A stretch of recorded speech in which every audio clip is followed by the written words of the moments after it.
కల్కితో కబుర్లు సరదాగా కాసేపు. Like, share and subscribe. Hi అండి, మనం ఇప్పుడు సున్నలు చేసుకుందాము. కడాయిలో ఆయిల్ వేసేసుకొని ఆయిల్ కాగిన తర్వాత ఒక ఎండుమిర్చి వేసుకుందామండి. ఎండుమిర్చి కాస్త వేగిన తర్వాత ఆవాలు, కాస్త జీలకర్ర, కరివేపాకండి. అంతే, పప్పులంతా ఏం అవసరం లేదు. ఆవాలు, జీలకర్ర, కరివేపాకు వేసేసుకుందాము. కొద్దిగా వేగిన తర్వాత ఇప్పుడు మనం సున్నలు తీసుకుందామండి. శనగలు నానబెట్టుకొని ఉడికించుకుందామండి. సాల్ట్ వేసుకొని సున్నలు వేసేసుకుందాము.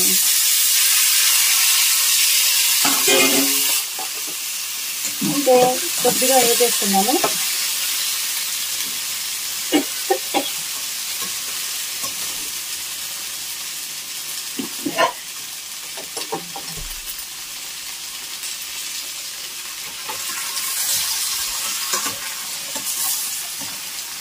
కొద్దిగా వేడిగా అయిన తర్వాత మనం కొబ్బరి, పచ్చిమిర్చి, సాల్ట్ వేసుకొని గ్రైండ్ చేసుకున్నామండి. చూసారా, కొబ్బరి, పచ్చిమిర్చి, సాల్ట్ వేసుకొని గ్రైండ్ చేసుకున్నాము. అలాగే తురిమిన క్యారెట్ కూడా వేసుకున్నాము.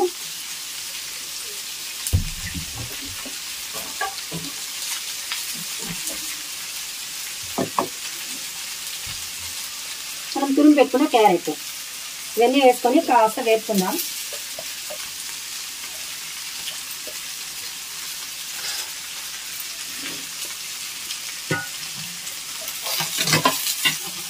చాలా హెల్దీ అండి. కాబూలీ శనగలు హెల్త్కి చాలా మంచిది కదా.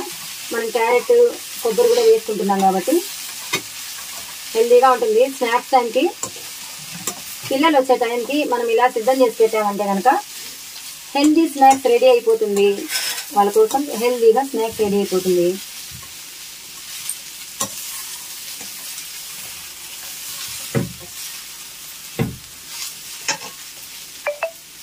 సింపుల్గా, హెల్దీగా, టేస్టీగా స్నాక్స్ రెడీ. అంతే అండి. చివరిలో కొత్తిమీర వేసేసుకొని స్టవ్ ఆఫ్ చేసుకోవడమే.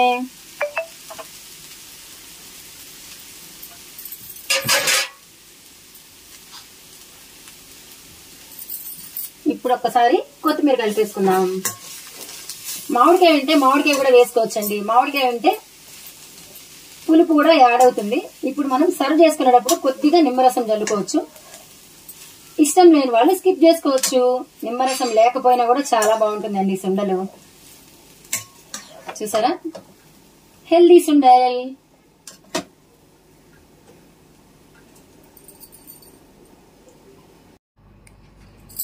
అంతే అండి, మనం తయారు చేసి పెట్టుకున్న సుండలు వేడివేడిగా సర్వ్ చేసుకుందాం. పిల్లలు స్కూల్ నుంచి వచ్చేసరికి మనం గాన ఇలా రెడీ చేసి పెట్టేసామంటే టేస్టీగా, హెల్దీగా తినేస్తారు. చిన్నపిల్లలు, పెద్దవాళ్ళు అందరూ ఇష్టంగా తినేస్తారండి. ఈజీగా, హెల్తీగా చేసుకునే ఈ సుండలు ఎంతమందికి నచ్చిందో కామెంట్ చేసేయండి. ఇది అందరూ చేసుకునే విధానమే, కాకపోతే తెలియని వారి కోసం పోస్ట్ చేశాను. హెల్దీ స్నాక్స్ అందరూ తినేసేయండి.